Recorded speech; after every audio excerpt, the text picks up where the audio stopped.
Did you know that in parts of Canada, your home can be taken from you, even if you've never committed a crime, and you could walk away with zero compensation? In over 15 cities, from Toronto to Vancouver, real people are waking up to find their property seized, sold off, or stripped from them under shocking legal loopholes most Canadians don't even know exist. We're talking about homes worth hundreds of thousands, gone overnight, and the owners left with absolutely nothing. It sounds like something out of a movie, but it's happening right now through civil forfeiture laws, backdoor tax seizures, and even sneaky rezoning tactics. Families, retirees, and longtime property owners are losing everything due to fine print, silence, and systems designed to keep you unaware. Some didn't even know their homes were at risk until they got the final notice. So why is this happening? Who's really benefiting? And could it happen to you? Stay with us because what we're about to reveal may change how you see home ownership in Canada forever. Number 1. Civil forfeiture. Imagine losing your home, not because you broke the law, but because someone else did. That's the disturbing reality of civil forfeiture in Canada. This controversial policy allows a government to seize private property that's merely suspected of being linked to a crime. And here's the catch. No criminal conviction is required. That means your house could be taken away even if you're never charged, never arrested, and never even knew anything illegal was happening. In provinces like British Columbia, Ontario, and Alberta, civil forfeiture cases have skyrocketed over the past decade. One Vancouver homeowner lost his entire property after police found drugs belonging to a tenant, not him. Despite no charges laid, the province seized the house, sold it, and the owner got nothing in return. These kinds of stories aren't isolated, they're increasing, and they're legal under current laws. What makes civil forfeiture so dangerous is how easy it is for innocent people to get caught up in it. All it takes is suspicion. If someone else uses your home, your car, or even your backyard for illegal activity, your property could be at risk. And fighting back? That requires expensive legal help that most people simply can't afford. In many cases, homeowners never even get the chance to defend themselves before it's too late. This isn't just a legal technicality, it's a complete reversal of what we think justice should look like. You're supposed to be innocent until proven guilty, but under civil forfeiture, it's the other way around. It's one of the most powerful and shocking tools the government uses today, and most Canadians have no idea it exists until it's their door that gets knocked on. If this shocked you even a little, drop a comment and tell us what you think. We read every single one. We put a lot of time into uncovering these stories, so hit that subscribe button. It's just one click, but it means the world to us. Number 2. Missed property taxes. Most people think missing a few property tax payments just leads to late fees or warning letters. But in many Canadian cities, falling behind on your taxes could lead to something far worse, losing your home entirely. Shocking, right? In provinces like Nova Scotia, Ontario, and Manitoba, if you don't pay your property taxes for as little as 1 year, your home can be seized and auctioned off by the city, legally. What's even more disturbing, the city is only required to collect what's owed in taxes. So if your home is worth $600,000 and you owe just $8,000 in back taxes, it can still be sold for far less and you won't receive the leftover money. That profit? The city keeps it. Homeowners in cities like Hamilton and Halifax have lost their homes over tiny debts with zero compensation after the sale. This policy hits hardest for elderly homeowners, low-income families, and people facing financial hardship. Some didn't even know their taxes were overdue. Others were just days late and still got caught in the system. Municipalities are legally allowed to proceed if notices are mailed, even if the homeowner never sees them. And once your home is sold, there's almost no way to get it back. Let that sink in. A small missed payment could lead to a lifetime of savings lost. This isn't just bad luck. It's a system that quietly strips away homes while disguising it as routine policy. And unless you know your rights and act fast, you might not even see it coming until it's too late. Ever heard of someone losing a home over unpaid taxes? Share their story in the comments. It helps others stay alert. And if you've made it this far, you care. Show your support by subscribing. One click fuels the next video. It really matters. Number 3. Urban rezoning and expropriation. What if the home you've lived in for decades suddenly gets rezoned, and now the government wants it for a new road, condo tower, or train line? Sounds like something that only happens in movies or faraway countries. But in Canada, urban rezoning and expropriation are being used more than ever, especially in rapidly growing cities like Toronto, Surrey, Ottawa, and Mississauga. And while it's legal, what's not being talked about is how little some homeowners are actually receiving in return. Governments have the power to take your property if it's deemed necessary for public use. It could be for transit expansion, schools, highways, even green spaces. And though the law says they must offer compensation, many owners report receiving a fraction of their home's true market value. Worse, if you challenge the offer in court, you'll likely spend thousands on legal fees, with no guarantee you'll win. In some cases, rezoning alone causes property values to drop dramatically before any offer is even made. If your land is no longer zoned residential, it might become nearly worthless to buyers. And guess who's waiting to scoop it up at a discount? That's right, the same authorities who rezoned it in the first place. This process has quietly affected entire neighborhoods, families forced to leave homes they've built their lives in, seniors uprooted because of progress. And behind it all, policies that sound fair on paper but often leave homeowners voiceless and shortchanged in real life. It's a form of modern land grabbing, and most people won't realize they're vulnerable until the notice hits their mailbox. Do you think rezoning laws are fair, or just a clever way to push people out? Drop your thoughts in the comments. We want to hear your voice. Up here, smash that subscribe button if you value content that digs deeper. It's just one click, but it keeps videos like this alive. Number 4. Squatters' rights and title claims. You might think that if you legally own a piece of land, it's yours. Simple as that. But in Canada, there's a little-known legal concept that can turn that belief upside down. Adverse possession, also known as squatters' rights. Under this law, if someone occupies your property for a long enough period without your permission, they can actually claim legal ownership of it. Yes, even if you still hold the title. This has already happened in places like Ontario and British Columbia, where people have lost land they haven't visited in years. Maybe it was an inherited cottage, a vacant lot, or just a backyard that extended past the fence line. If someone else uses that space openly and continuously, cuts the grass, builds a shed, even plants flowers, they could eventually file for ownership, and in some cases, the courts agree. What's worse is that many property owners only find out when it's too late. Some receive court notices or letters from lawyers claiming that someone else now owns part or all of their land. And because the law doesn't require intentional theft or deception, the original owner often has no legal recourse if the time limit for reclaiming the property has passed. It's like your land quietly changed hands while you weren't looking. This isn't just a rural issue. In suburban neighborhoods where fences shift or vacant lots go unchecked, adverse possession is becoming a silent threat. Think it can't happen to you? If you own property you haven't physically inspected in years, you could already be at risk. Ever heard of someone losing land to a squatter? Share the wildest case you've seen or heard of in the comments. This is happening more than you think. And hey, don't forget to subscribe. One click fuels hours of research, and it truly keeps this channel going.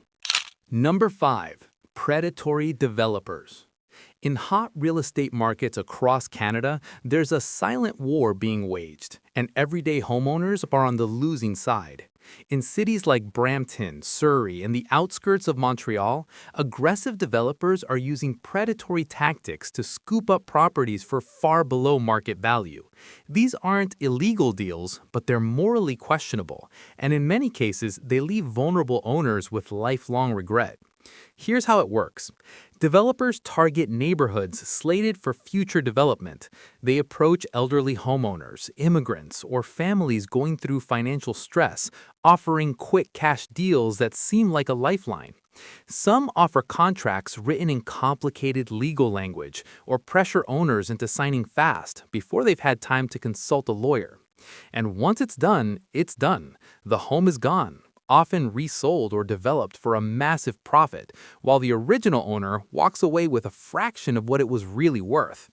Worse, some of these developers disguise their intentions, posing as individuals or families looking for a place to live, only to flip the property days later. In some heartbreaking cases, sellers realize the truth too late, watching as bulldozers roll in and multi-million-dollar condos go up where their family home once stood. This is happening in broad daylight, and because these deals are technically legal, there's little regulation to protect those who are misled, underinformed, or simply in a desperate situation. If you or someone you love owns property in a high-growth area, be extremely cautious because one bad decision could cost you everything. Have you or someone you know ever been approached by a developer with a too-good-to-be-true offer? Share your story below. We want others to learn from it. Support honest, independent reporting. Hit that subscribe button. Just one click helps us keep uncovering stories that no one else will. Number 6. No lawyer, no chance. You'd be shocked how many people lose their homes in Canada, not because they did something wrong, but because they didn't have a lawyer to defend their rights. Legal support is expensive, hard to access, and often completely out of reach for seniors, immigrants, and low-income homeowners. And that's exactly where the system breaks down, because if you can't fight back, you lose by default. Whether it's a civil forfeiture case, a tax seizure, or a shady rezoning plan, most of these processes move fast and involve complex paperwork filled with legal jargon. Without a lawyer, it's nearly impossible to understand what's really happening or how to respond in time. Some homeowners don't even realize they're in trouble until they receive a final notice, or worse, until they see a for sale sign on their own lawn. In many provinces, legal aid is underfunded, overwhelmed, or simply unavailable for property cases. That leaves thousands of people, especially those in marginalized communities, completely unprotected. Meanwhile, government bodies and corporations show up with entire teams of lawyers, armed with resources and strategies that overwhelm the average person. It's an unfair fight, and unless the system changes, the people with the least power will continue to lose their homes the fastest. The truth is, in Canada today, if you can't afford a lawyer, you're not just disadvantaged, you're defenseless. And in a legal system where property rights are constantly under threat, that's a dangerous place to be. Have you ever felt helpless navigating legal paperwork or property laws? Drop your experience in the comments. It could help someone else avoid a disaster. Our team works hard to break down these complex issues into real human stories. Support the effort. Just one click to subscribe makes a big difference. Number 7. Vacant home and speculation taxes. At first glance, vacant home taxes and anti-speculation laws sound like smart solutions to Canada's housing crisis. But dig a little deeper and you'll see these policies are hitting the wrong targets and in some cases forcing longtime homeowners to sell or lose their properties. Cities like Vancouver, Toronto, and Ottawa have already implemented these taxes, and more municipalities are quickly following suit. These rules are meant to discourage wealthy investors from buying homes and leaving them empty, but in reality, they've ended up punishing regular people, like retirees who only live in their second home part-time, or families who've inherited property but haven't figured out what to do with it yet. In some cases, homeowners didn't even know the tax applied until they were slapped with hefty fines, interest charges, and legal threats.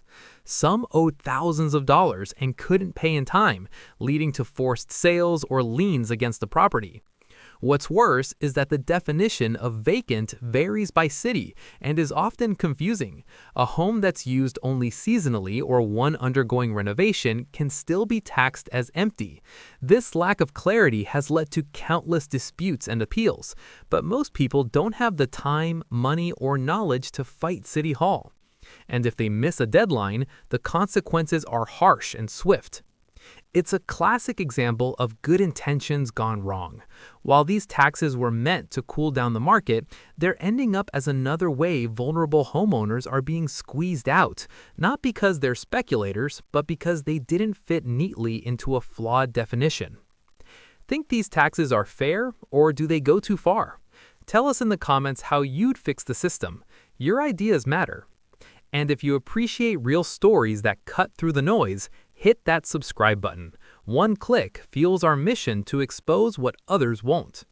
Number 8. Mortgage defaults and foreclosure. With interest rates climbing and inflation squeezing every dollar, thousands of Canadians are struggling to keep up with their mortgage payments.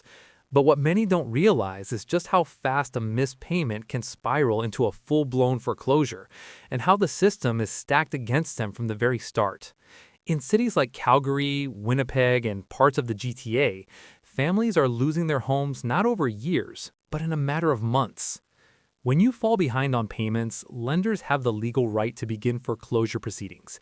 And once that process starts, it's incredibly difficult to stop. The home gets appraised, often for less than market value, and sold, usually through a power of sale, which prioritizes the lender's recovery, not your equity. That means your house could be sold for a bargain, and once the bank is paid off, you walk away with nothing, or worse, leftover debt. What's even more alarming is how little flexibility exists for homeowners who hit temporary hardship, job loss, medical emergencies, or sudden life events. Banks don't wait. The moment your account is flagged, the clock starts ticking, and the legal machine begins to move. And unless you can come up with thousands to cover missed payments, legal fees, and penalties, your home is as good as gone. The emotional toll is devastating. Families evicted, generations of savings wiped out, all because of a system that offers almost no grace to those who fall behind, even just once. In today's market, foreclosure is no longer rare. It's a growing trend, and one that could hit any homeowner who slips, even temporarily. Have you or someone you know been through a foreclosure scare? Share your experience in the comments. It could help someone feel less alone. Support content that puts people before profits. Subscribe now. It's free for you, but it keeps this channel alive and thriving. Number 9. Airbnb crackdowns. In recent years, thousands of Canadians turned to Airbnb and short-term rentals as a way to earn extra income, especially with rising living costs. But now, in cities like Toronto, Calgary, Montreal, and Victoria, that once lucrative side hustle is becoming a legal minefield. Governments are introducing strict new regulations, and for many homeowners, it's leading to fines, forced sales, and even home loss. What changed? Municipalities are now cracking down hard on short-term rentals, enforcing licensing requirements, zoning restrictions, and even banning Airbnb-style rentals altogether in certain areas.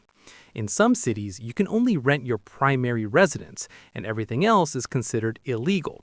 That means if you bought a second property specifically to rent out, or were relying on Airbnb income to pay the mortgage, you can now be in serious trouble. People are being hit with thousands of dollars in fines, and some are finding their listings shut down overnight with no chance to appeal. Others have been forced to sell their homes because they can no longer afford them without the rental income. What started as a financial opportunity has now become a legal nightmare, with homeowners caught in the crossfire of changing laws and rising public pressure. And here's the kicker.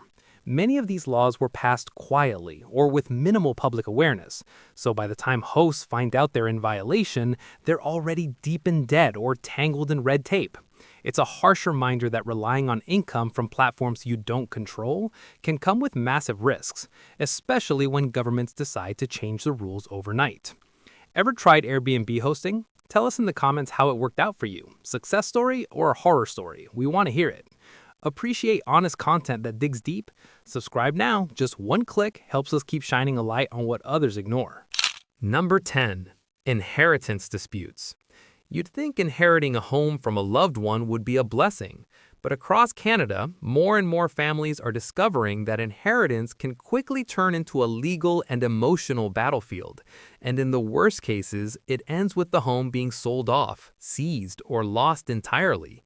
In cities like Edmonton, Halifax, and Burlington, these disputes are tearing families apart and wiping out generational wealth in the process. It often starts with good intentions. A parent passes away, leaving their property to multiple children or relatives, but without a clear, updated will or with conflicting expectations, things can spiral fast. One sibling wants to keep the home, another wants to sell. Some feel entitled to a larger share. Add in legal costs, taxes, and court delays, and what should have been a peaceful transition becomes a family-wide war. The house? Often sold by force, with proceeds divided, taxed, and reduced after fees. Even worse, some families don't realize the property still carries debt, unpaid taxes, or legal encumbrances. They assume they're inheriting value only to end up with liabilities they weren't prepared for. In some cases, disputes drag on for years, while the home sits vacant, deteriorates, or gets caught up in probate court.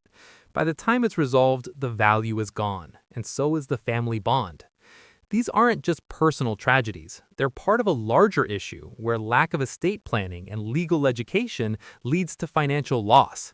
If you own property or expect to inherit any, it's critical to have open conversations, create clear documentation, and seek legal advice before it's too late.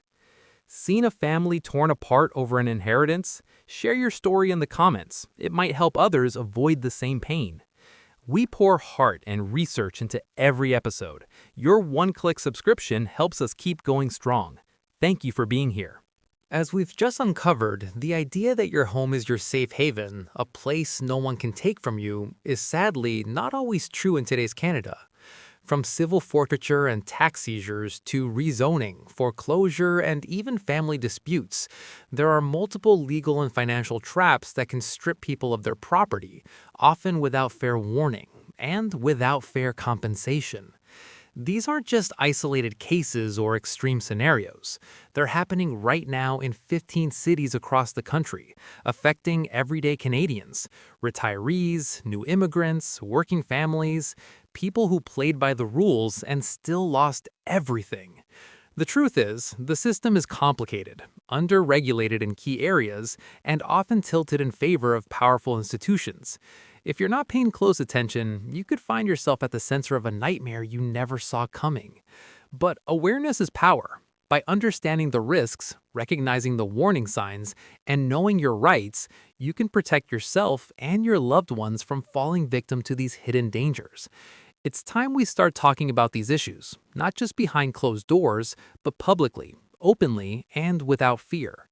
If this video opened your eyes, it's because these stories matter, and so does your voice. Let's keep the conversation going. Drop your thoughts or personal experience in the comments below. It could make a real difference for someone else watching. And if you found this video helpful, please hit that subscribe button. It's just one click for you, but it helps us keep digging, exposing, and telling the stories that need to be told.